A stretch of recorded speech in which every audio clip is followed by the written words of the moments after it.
Bienvenido al canal de la Primera Iglesia Bautista de San Salvador. Esperamos que seas edificado a través del mensaje que estás por escuchar. Recuerda visitar nuestro muro en Facebook para que conozcas más acerca de nuestras actividades. También puedes escribirnos a nuestro correo electrónico. Será un placer saber de ti. Dios te bendiga.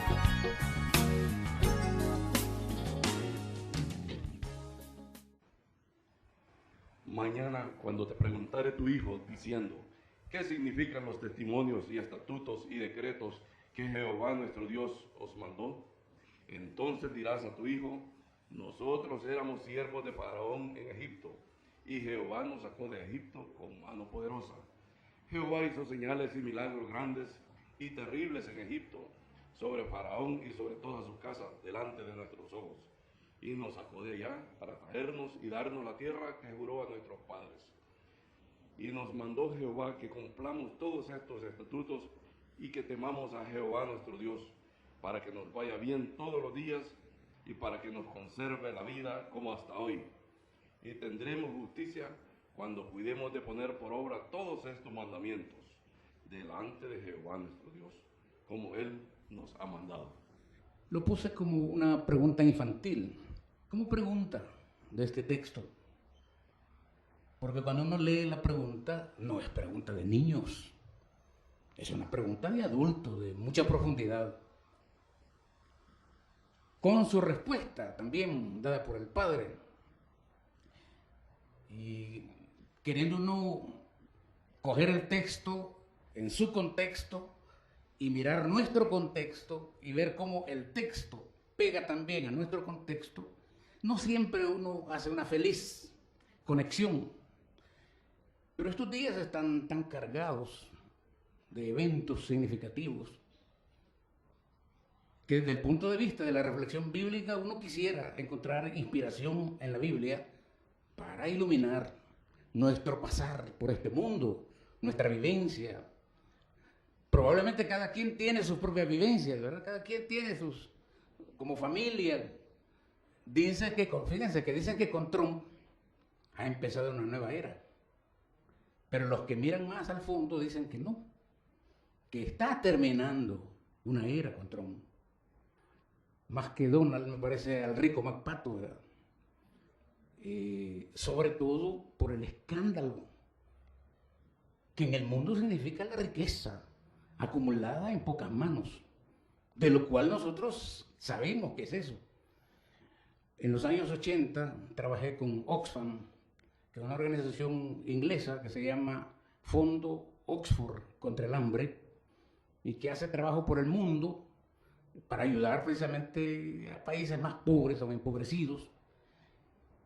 Y me invitaron para ayudarles a una campaña de levantar fondos contra el hambre en el mundo. Y son serios, son serios. Ellos anunciaron esta semana que Trump tomó posesión, que hay 8 personas en el mundo que tienen la riqueza que equivale a lo de más de 360 millones de habitantes del planeta. Es un escándalo. 8 personas en el mundo acumulan una riqueza que equivale a lo que tienen 360 millones de habitantes de este planeta. Si eso no se llama escandalosa injusticia, ¿y por qué suceden cosas como esa? Bueno, es lo que llaman el nuevo orden mundial, que no es otra cosa a la luz de los pobres que el gran desorden económico mundial. En los mismos Estados Unidos, los sociólogos dicen que hay 45 millones de pobres viviendo en niveles de pobreza en Estados Unidos, la nación más rica del mundo. Nunca le fui a Trump. Y tampoco a la Hillary, ¿verdad? A Hillary. Porque los dos, como Mr. Obama, representan nada menos que la maquinaria de guerra industrial. De tal manera que no hubiera estado mejor Estados Unidos con Hillary a como va a estar con Trump. De manera que, ¿por qué tengo que hablar yo de eso? Porque la mitad de ustedes, si no es que todos ustedes tienen hijos o primos o padres allá. Y la mitad de ustedes tienen visa también. Y 1/3 de ustedes quizás reciben remesas de allá. y va a afectar. ¿De qué manera? Nadie sabe. Don Obama, con todo y que empezó con mucho progreso, no fue un angelito de Dios, aunque le hayan dado el Premio Nobel de la Paz. Él respondió. Y la niña Hilaria también, como ya lo dije el otro día, a las guerras. Las últimas guerras todas fueron apoyadas. ¿Por qué? Porque la guerra es buen negocio. Porque así se mueve la economía de la maquinaria industrial norteamericana. Lo que parece ser es que Mr. Trump está cerrando todo. La economía, y ustedes saben más de eso. A lo mejor ni les interesa. Pero yo estoy hablando un poco de eso porque de alguna manera, como dicen en México, ¿verdad? Cuando Estados Unidos estornuda, a nuestros países les da pulmonía. Y esto de alguna manera, teniendo el dólar nosotros en la bolsa, lo que le pase al dólar allá, aquí multiplícalo por 10. Eso no puede pasar. Y no estamos bien. Con todo y que celebramos la paz, ¿verdad? 25 años. Y aquí igual, ¿verdad? Hay gente que dice, no hay nada que celebrar. Dice, estamos peor. Pero dice, no, hay cosas buenas que se están haciendo, que hay, que no se sabe, pero están pasando.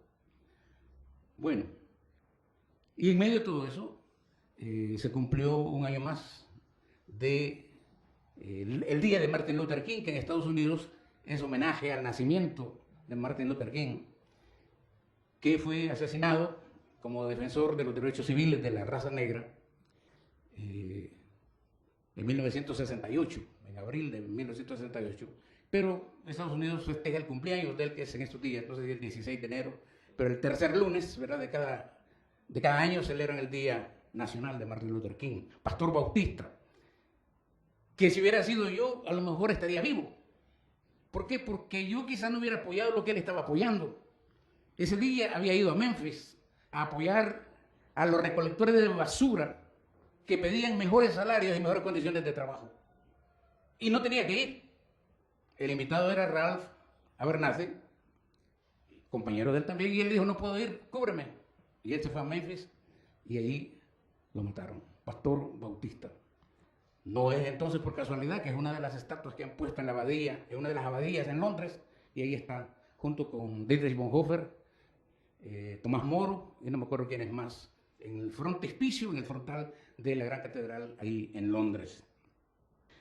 Bueno, aquí tenemos el diálogo imaginario entre un padre y un hijo. Me da la impresión, porque el libro de Deuteronomio le llaman la segunda ley.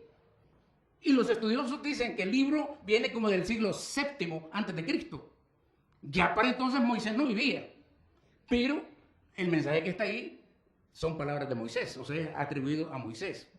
Y ahí hay que sospechar que otros escribieron probablemente mensajes antiguos de 2 o 3 siglos antes, o más, hasta 5 siglos quizá, cuando Moisés fue el conductor de su pueblo, sacándolo de Egipto y llevándolo al desierto.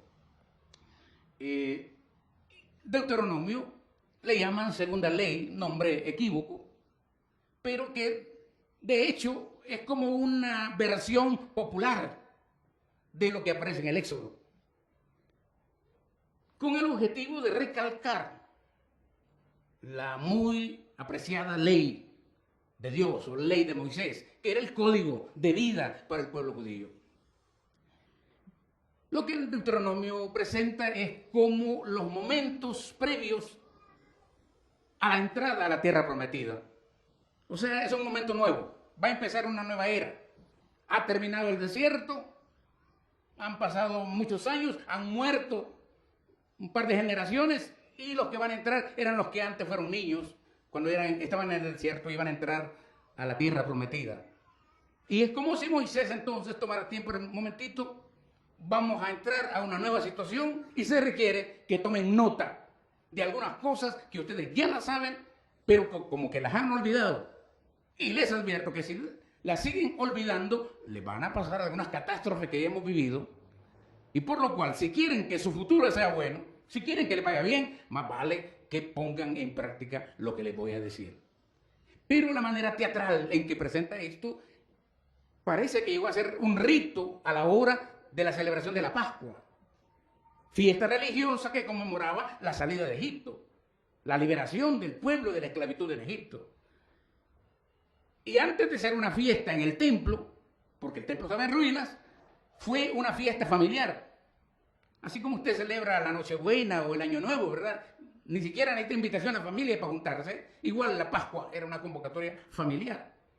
Y el rito que se hacía era el hijo mayor preguntándole al papá, ¿por qué hacemos esto? Nada más que aquí, parte de la pregunta del niño, por eso digo que no es una pregunta tan infantil, es ¿qué significan los estatutos y los mandatos que el Señor nos dio? Eso pregunta el niño. Y los siguientes 4 versículos es la respuesta del papá, que más que ceremonial es un recuento. Parece un recuento histórico, una memoria histórica del pasado, que resalta también el hecho de la liberación de la esclavitud. No habla mucho del desierto, pero está latente ahí. Hace más énfasis en la preparación espiritual, la condición psicológica, la actitud religiosa que hay que asumir para el nuevo momento que se va a vivir. Así las cosas, entonces, el resumen es bastante sencillo y va a terminar el capítulo 6, los últimos 5 versículos, pero le antecede en los versículos 1 al 5 aquel famoso tema de la Shema, que era como el rezo más sagrado o el mandamiento más grande para un judío. Oye Israel, Jehová nuestro Dios, Jehová uno es. Eso llegó a ser parte, casi un rezo nacional diario, para mantener la conciencia de su Dios, para recalcar la fe que los animaba. Esta era una recitación diaria necesaria. Oye Israel, Jehová nuestro Dios, Jehová uno es. Entonces, el texto que vamos a meditar hoy es la parte final. ¿Por qué? Porque había la tentación y la posibilidad que el pueblo en una nueva situación, acuérdense que venían de ser peregrinos, de vivir a la intemperie, de depender de Dios, ahora iban a entrar al estacionamiento, a establecerse, a fincar propiedad. Y da la impresión que la tentación es que ahora al establecerse en villas, pueblos y ciudades, podrían olvidarse del Dios del desierto, el Dios que había sido techo y luz en horas de oscuridad y en horas de trastornos naturales. La tentación del establecimiento, y eso es bien humano. Cuando uno está pasando por lipidias o por calamidades, uno se acuerda de Dios todos los días. Por eso es que yo creo que muchos de estos millonarios son ateos. Su Dios es el dinero. Mr. Trump tiene como Dios al dinero, aunque vaya a la iglesia. Y ese es el peor baldón, me parece, para el cristianismo. Porque nosotros, a pesar de que somos también medio pobres, o pobres, caemos a veces en la misma actitud. Es decir, ver al dinero como el gran señor de nuestra vida. Si tengo dinero, soy alguien, valgo, hago lo que quiero. Y si no tengo dinero, no valgo para nada. Hay valores que se nos metieron en nuestra cultura que son fregados. Por ejemplo, cuando don Luis hablaba de los novios ahí, ¿verdad? Y esto de la carrera y ¿verdad? La mamá te dice, a ver si este tiene algo, ¿verdad? Es decir, te vas a casar con un pelado. Nunca vas a salir de pelagato como yo. Y las mamás de antes, y algunas te exageraban, porque casi compraban al novio, ¿verdad? Que querían para su propia hija. Si no, vean la película Titanic, ¿verdad? Ahí hay algo. Bien, entonces, en primer lugar, el niño pregunta, ¿qué significan estos testimonios, estatutos y decretos que Jehová de Dios, nuestro Dios, nos mandó? A mí me parece que aquí hay una tendencia escondida para recalcar la tarea que tienen los padres de educar a sus hijos. La enseñanza del temor de Dios y el camino de Dios no se lo va a dar al colegio bautista. La enseñanza la va a dar en la casa el papá o la mamá. Esa es tarea desde la Biblia, es tarea de los padres. Instruye al niño en su camino y cuando fuere viejo no se apartará de él. El niño pregunta por el sentido del evento. ¿Qué significa para nosotros ahora? los estatutos de Dios. Como estamos diciendo que este Deuteronomio viene del siglo VII, lo más seguro es que el escritor está mirando que la historia de Israel desde el siglo XII hasta el siglo VII, por 500 años, ha sido una historia de desobediencia e infidelidad del pueblo. Y las calamidades y desgracias han sido más que las bendiciones y la presencia de Dios. Y no porque Dios haya querido, sino porque el pueblo, como lo dijo alguna vez los profetas, este pueblo es de dura cerviz. Mejor los bueyes y los burros buscan, saben quién es su dueño y buscan solitos dónde está la comida. Pero este pueblo son como cisterna que no tiene fondo, que no guarda agua, seca, pozos vacíos. Y así podíamos recordar a los profetas. Entonces el énfasis en este resumen no está en una historia gloriosa que merece ser recordada, sino en cómo recordar a aquel que es el autor, que es el compañero, que es el que ha estado presente en todas las circunstancias. En otras palabras, no es para engolosinarse con los grandes hechos históricos, es para ver quién es el autor que ha estado en medio de las dificultades y a través de las bendiciones. Y yo creo que aquí tenemos otra cosa, porque Dios no ha cambiado en ese sentido. Así como Dios nos utiliza a los padres para transmitir la fe, para compartir la fe, especialmente cuando la fe para la familia no es otra cosa que el haber encontrado la verdadera razón para vivir, para haber encontrado el verdadero sentido de la vida. El otro día, hablando con otro grupo que no son creyentes, hablaba yo del buen vivir. Y creo que a esferas de gobierno se empieza a hablar del buen vivir. Eso no es nuevo.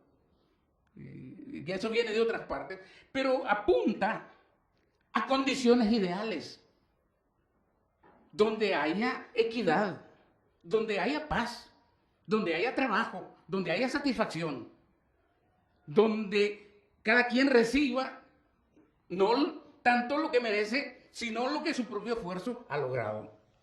Claro, pero acuérdense, estamos en un país donde incluso hasta la discusión por el salario mínimo es terrible, porque quienes discuten contra el salario mínimo son los que no viven del salario mínimo, son los que jamás han sabido qué es un salario mínimo, y si los pusieran a que vivieran con un salario mínimo, no sobrevivirían,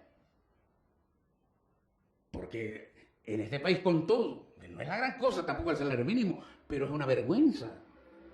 Yo no tengo el dato de cuánta gente pasa con $1 al día en este país, debe ser más del 40% de la población en este país. Y todo, la misma inequidad, desigualdad a nivel del mundo, también la sufrimos a nivel local. Entonces, la respuesta del Padre. El Padre habla de la gestión de Dios, primero liberando al pueblo de la esclavitud. Claro, como ya es de forma poética y dicho, 5 siglos después, hasta el lenguaje suena bonito. Dice, nosotros éramos esclavos del faraón en Egipto y Jehová nos sacó de Egipto con mano poderosa. Jehová hizo delante de nuestros ojos señales y milagros grandes en Egipto y terribles contra el faraón y contra toda su casa. Y nos sacó de allá para traernos aquí y darnos esa tierra que está enfrente, que la prometió a nuestros padres. Otra vez me parece que el lenguaje está salido de realidades, en cierto modo. Porque un papá no platica así con un hijo, ¿verdad? Pero el resumen es tan bueno que es la cátedra, es la catequesis, es el catecismo, es la doctrina, es la enseñanza que el hijo tiene que entender. Porque le habla del origen como pueblo, del Dios que sostiene a su pueblo y del futuro que puede esperar ese pueblo. Y cómo no, si hubo 10 plagas, que algunos dicen que las 10 plagas no fueron una tras otra, van una tras otra, así hasta el faraón se hubiera muerto en 10 días. Parece que Dios mismo está estirando y encogiendo con el mismo faraón. Las 10 plagas para algunos transcurrieron en un proceso de 18 meses. O sea que el faraón tuvo chance de rectificar su conducta y actuar, ponerse a las órdenes de Dios también. Un atrevido dice por ahí que Dios buscaba también no solamente la liberación de su pueblo, sino la conversión del faraón. ¿Y por qué no? Cosa diferente habría resultado si el faraón se hubiera convertido al Dios de los hebreos. Ni habría muerto, ni su ejército se habría perdido.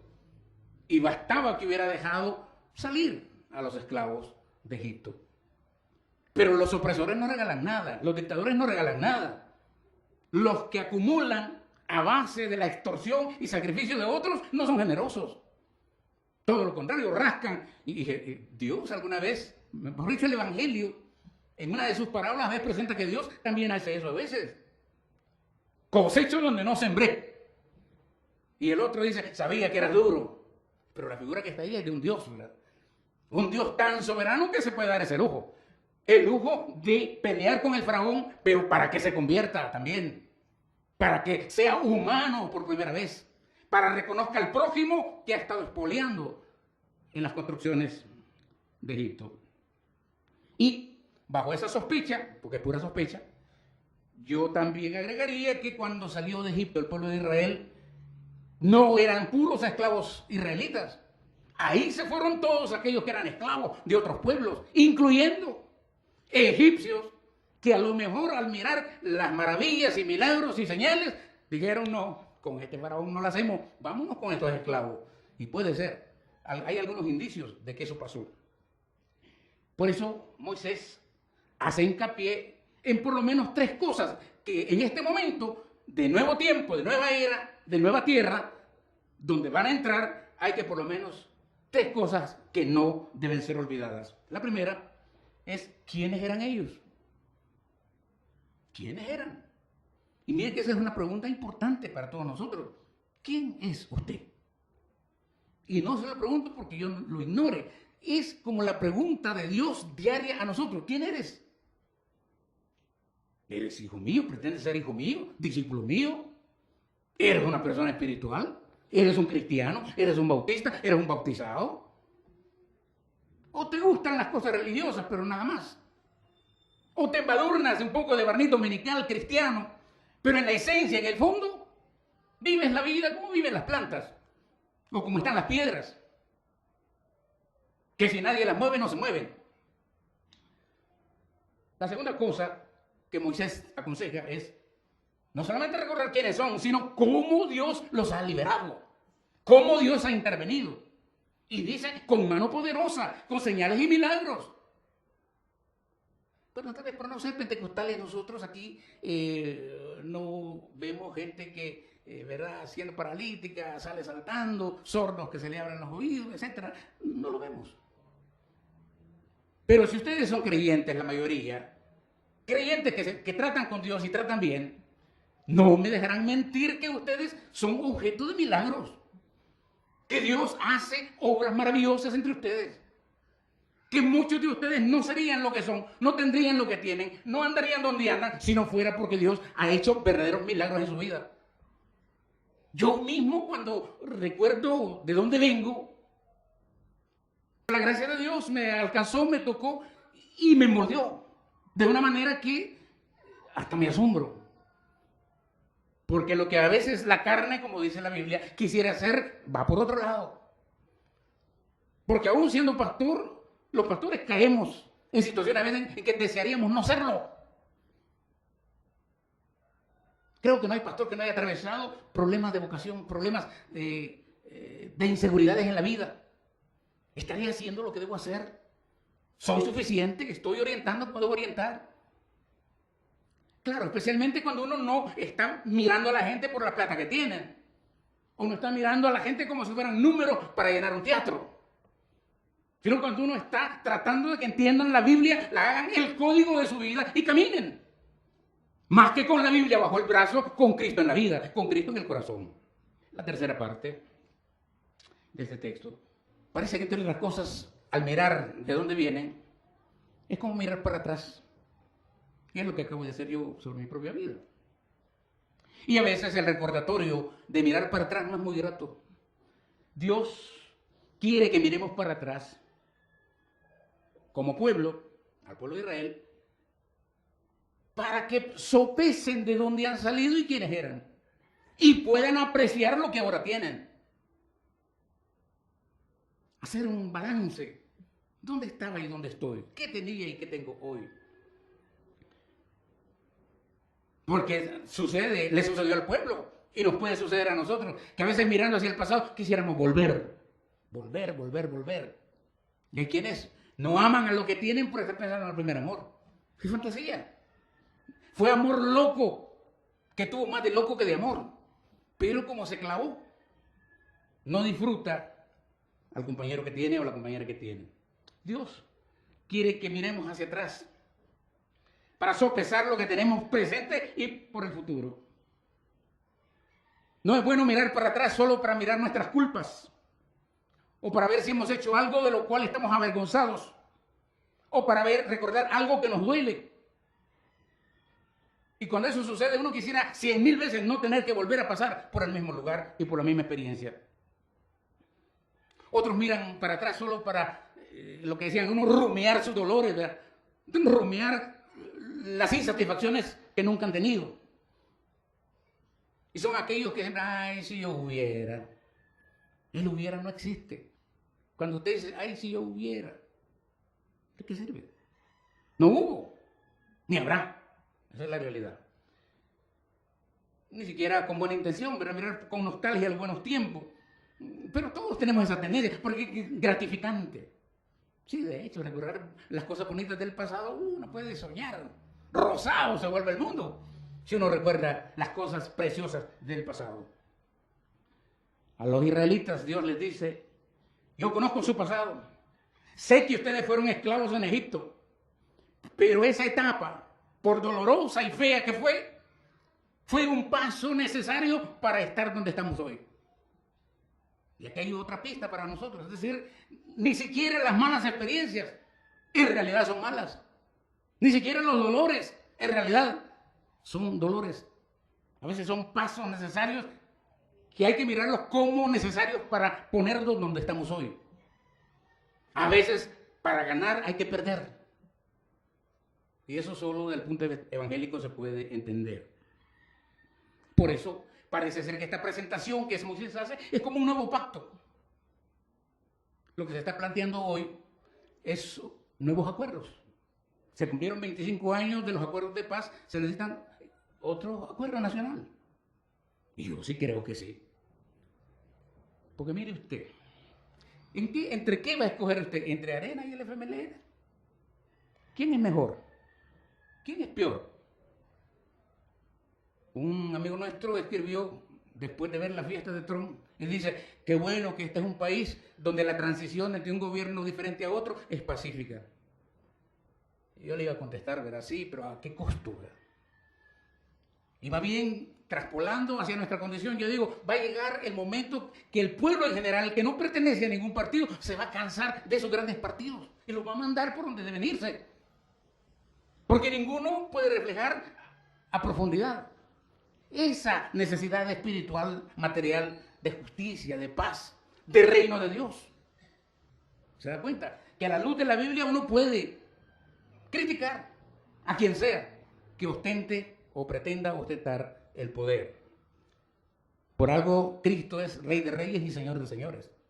Por algo cuando el reino de Dios, la gran utopía evangélica, se plantea como el reinado de Dios, donde reyes y gobernantes vendrán a postrarse, dice Apocalipsis, y a rendirle honor al Rey de Reyes y Señor de Señores.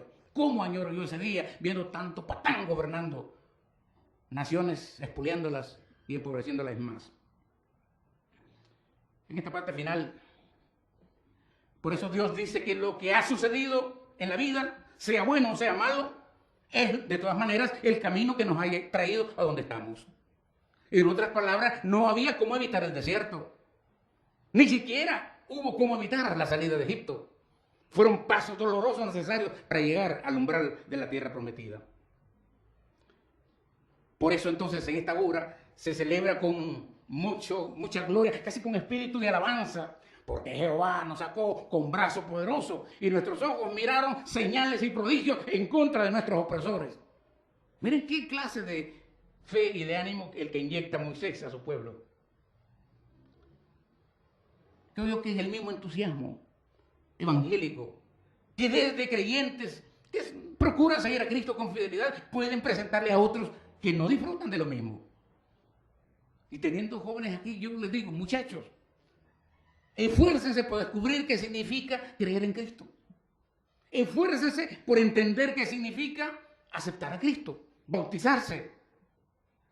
Y les digo que se esfuercen, ¿por qué?